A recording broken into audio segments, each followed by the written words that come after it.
Well, I think when we look at the tariff situation, we've got to look at it from a big picture perspective. And we've seen a lot of good things that are happening here in North Carolina already.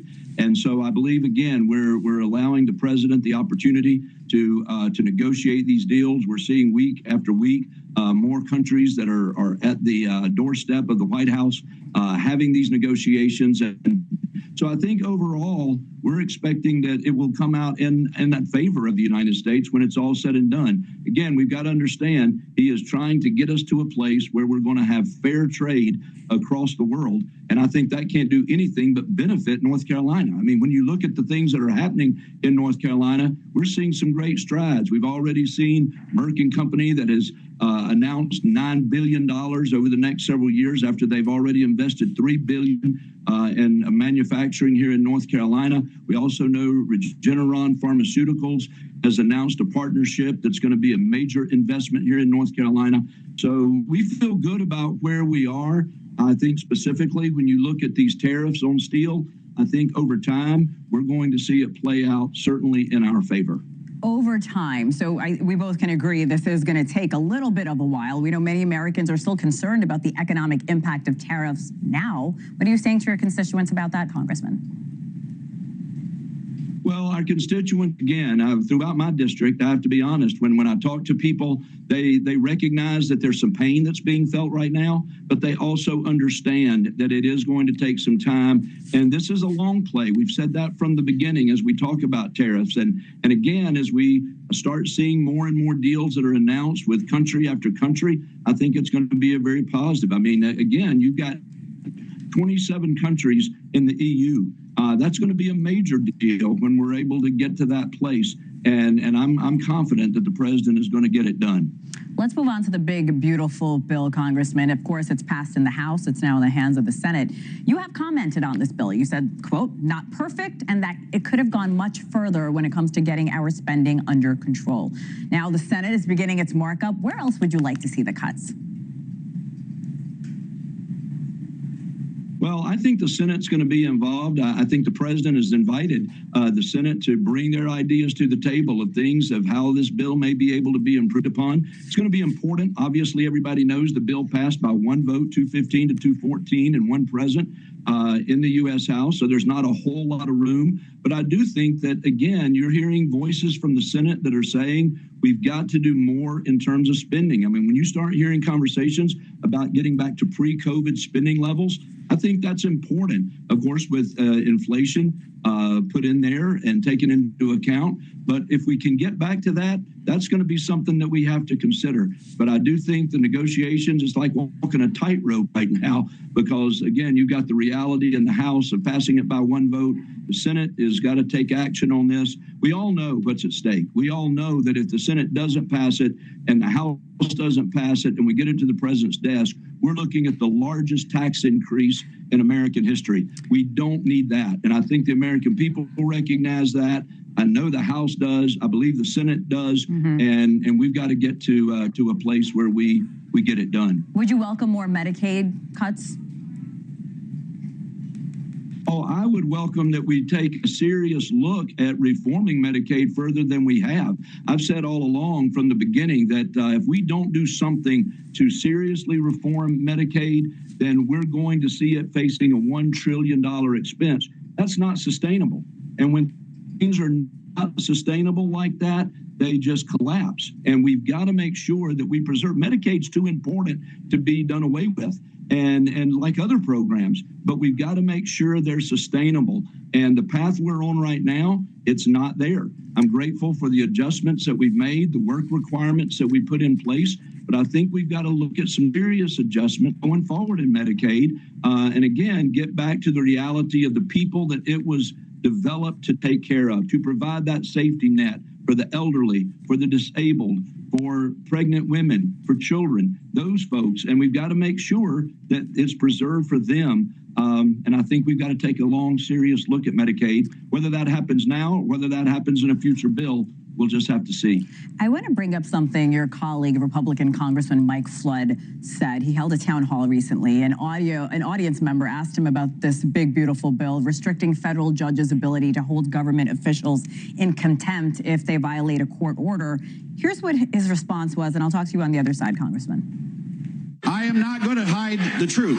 This provision was unknown to me when I voted for that bill. And when I found out that provision was in the bill, I immediately reached out to my Senate counterparts and told them of my concern. And when I return to Washington, I am going to very clearly tell the people in my conference that we cannot support undermining our court system, and we must allow our federal courts to operate and issue injunctions. I said this earlier. I appreciate his transparency of not knowing exactly what's in those 1,100 pages, but how much should each member of Congress know about a bill in detail, especially when it comes to budgets? How have you addressed pushback from your constituents over this bill?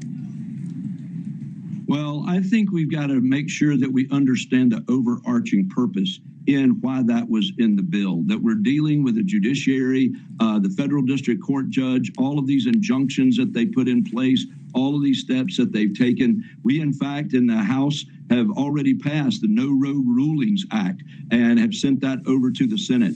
Listen, we've got to get back to where our courts are operating within what the Constitution says. We do have a separation of powers. It's going to be important for the executive branch to run in their lane. It's going to be important for the congressional folks, the legislative branch, to run in our lane, and the judiciary has got to continue to run in their lane. And I think the reality is we've seen so much activity from these federal district court judges and these national injunctions that it's a serious concern that I think all of us have. And I think that we've got to get back to the reality and have the real conversation about the real issue, and that is the separation of powers. Let's move on to Elon Musk. He has expressed frustration that the bill did not include more DOGE spending cuts. President Trump says it's going to happen soon, but part of DOGE's cuts are in the reconciliation bill. Why has Republican congressional leadership not codified these cuts? We might be having some audio. There you are, Congressman. Can we go back to the Congressman? Back, I'm sorry. No, it's okay. Yes, can you hear me? Yes, absolutely. Did you hear my question? I can repeat it as well. If you repeat it, that'd be great. So we know Elon Musk was complaining about DOGE cuts not being in the big, beautiful bill. President Trump says it's happening. However, in the reconciliation bill, we know it's there. So why has Republican congressional leadership not codified these cuts? Well, I think we've been so tied up in the reconciliation bill and getting that work done. But I also recognize that we've been waiting to get that done for the rescission packages that are going to be coming from the White House. It's my understanding that when we get back to Washington tomorrow, that we're going to start seeing the first rescission package. It's going to make its way up from the White House. That rescission authority is something that's very important. A lot of people are not really aware of it. It goes back to the fact that the president has the power through this Impoundment Act to be able to pull back, and Congress to pull back on monies that was sent out or spent earlier. And it's going to enable us to be able to step up and take care of some of the things we've been waiting for. Elon Musk did a phenomenal job, and it's time for Congress to codify those things. And when you think about, and my understanding is some of the first things in these rescission packages will be some of the things that USAID were exposed to be doing. I mean, whether it was the $3 million for Iraqi Sesame Street, or whether it is for $6 million for Palestinian media support, or whether $9 million for championing changes in gender norms. All of those were serious concerns that the American people in the early days of this administration, as Elon Musk and DOGE were exposing them, people, 80% were saying, we do not want our tax dollars being spent on something like that. So Russ Vought has said that a rescission package is going to be coming from the White House, from OMB, and I'm very excited to see that. And I think the American people are going to be excited to see us take action as we get ready to go forward. It is June 1st. The hurricane season begins today. Your state's still recovering from 2 hurricanes last year. I spoke with Asheville Mayor Esther Manheimer about the need to secure damage funds for her constituents. Here's what she said.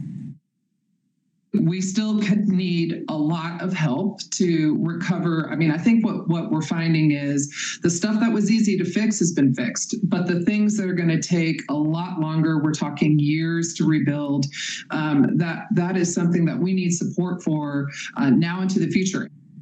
Congressman, you've been a vocal critic of FEMA. I'd like to get your thoughts on whether or not FEMA will be able to meet the needs of North Carolinians after Helene, and also as we enter what is anticipated to be a very busy hurricane season. Well, I think it's going to be important for FEMA to do what FEMA does, but I do think that, honestly, when President came into office, and I had the privilege of traveling on Air Force One with him down to Western North Carolina at the end of his first week after he was inaugurated, and then he left Asheville and he flew out to California where the wildfires were taking place. It was very clear that the president was saying to local communities like Western North Carolina that we needed to be engaged in taking the lead. FEMA oftentimes can get in the way. And what the president was making the key is the local communities and the states, they need to guide the leadership in these recoveries and in putting things back together.